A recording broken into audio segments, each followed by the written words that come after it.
Mijonju show where we talk about super cool cameras and we talk about super cool things.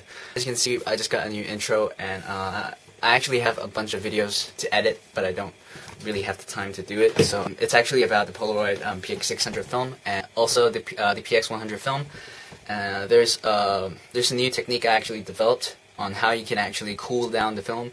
It's a really long video, and I just go blank when I think of editing it, because it's got like a lot of information and stuff.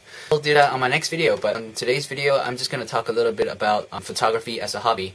No camera porn, no high-tech information or anything, just plain talking. So if you want to look at camera porn, camera porn. People are like start photography as a hobby, and I think it's a really good hobby because it makes you want to go out. Well, maybe because I know a lot of people, usually just stay at home, play with computer games or chat, or Tumblr for like 7 hours. Or if your work is always in front of the computer, you go to the office, you face the computer, and then when you go back home, you sit in front of the computer, and so like 24 hours you're in front of the computer. My job, I do sit in front of the computer every day, and I like to go out sometimes, and the only reason for me to go out is to shoot, to photograph something. So it gives you this kind of force for you to go out. I think it's a really good hobby. So it makes you go out, since everyone's in front of a computer these days. Photography is definitely a good thing, a good healthy hobby for you to to force you to go out. Because, well, maybe you probably buy a camera from the internet and then and sit at home and start shooting whatever's in your room. And I don't know, maybe if your house is like super big, then probably it'll take you some time. But if it's pretty small, then you get bored, and you want to go out. So final destination is always outside. So and then you probably start with your own town, and then once your town starts to get boring, you want to go out to somewhere else. So you start exploring more places to photograph.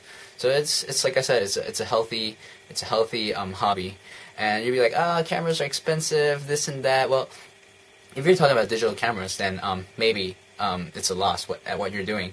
The reason why I like analog or film photography is the cameras itself has a fixed price, So if you buy one and then you use it, and then if you keep it well, don't drop it or anything. If you keep it pretty well, you sell it back out at the same price or even more if there's a boom on some kind of camera.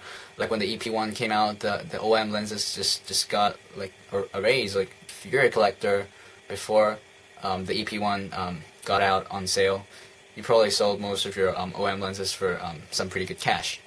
That's just one of the examples I was talking about. So analog old lenses, old cameras, they are at a fixed price. They usually go a little higher, or they don't make a big change. But if you go for digital cameras, yeah. So if you're like, I bought this camera for $600 US, and then after 3 months it only costs like $200 or $400, and then you'll be pretty pissed because you're playing with digital. I mean, if you shoot with film cameras, the cameras are always sellable.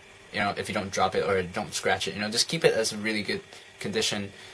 Like renting them, because you buy them at the same price and then you sell it back out for a higher price or a lower price, but it'll always be at almost the same price. So it's like an investment somehow. So you learn a little bit about investing on stuff, and it forces you to go out to shoot, and you won't waste a lot of film because it's not digital. You'd be like, oh, this film is pretty expensive, so you only shoot the things that you think is beautiful instead of just shooting whatever, like 500 photos, and you're complaining about, oh, the battery sucks, blah blah blah. You're only supposed to take like 36 shots a day. Well, I sometimes shoot 36 shots a week, so I don't really shoot that much. But yeah, my next few videos will be the Polaroid PX600 film, and how do you remember I talked about the Polaroid film being too cold and the thing doesn't develop, and some people are asking me, what if it's too hot, and then how do you make it cooler?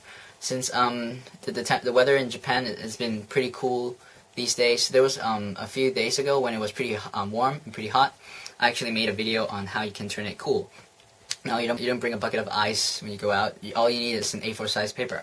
It's a little technique I think I thought of and developed, and I'll be doing that. And also I'll be showing you guys all my cameras one by one. I want to do a feature on each camera on each show, but I'll do a general feature of all my cameras that I have. So just keep watching, stay tuned. So stay tuned to the Mijonju show, because there will be more videos coming in. And I hope you liked today's little chat. See you next time.